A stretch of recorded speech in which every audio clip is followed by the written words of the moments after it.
Nearly 2 years later, and for Ukraine to stand strong and free is an enormous victory already. Putin has failed in his effort to subjugate Ukraine. The brave people of Ukraine have defied Putin's will at every turn, backed by the strong and unwavering support of the United States and our allies and partners in more than 50 nations in Europe and the Indo-Pacific. And Ukraine will emerge from this war proud, free, and firmly rooted in the West unless we walk away. The American people can be and should be incredibly proud of the part they played in supporting Ukraine's success. We'll continue to supply Ukraine with critical weapons and equipment as long as we can, including $200 million I just approved today in a critical needed equipment, additional air defense interceptors, artillery, and ammunition. But without supplemental funding, we're rapidly coming to an end of our ability to help Ukraine respond to the urgent operational demands that it has. Putin is banking on the United States failing to deliver for Ukraine. We must prove him wrong. The United States and Congress must, as I asked last week, it's stunning that we've gotten to this point. You know, we need to fully appreciate how it's wrong, how this is being viewed around the world and being used by Russia.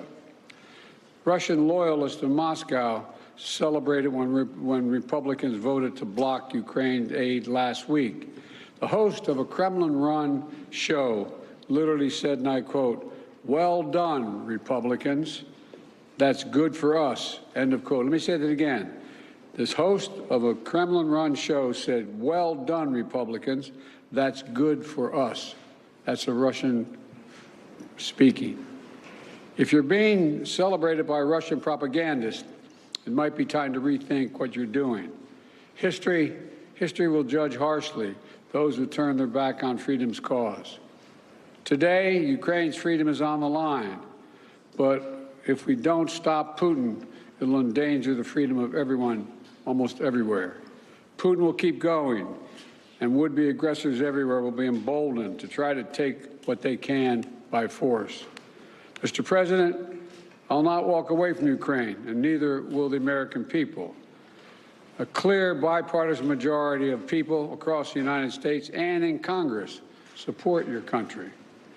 They understand, as I do, that Ukraine's success and its ability to deter aggression in the future are vital to security for the world at large.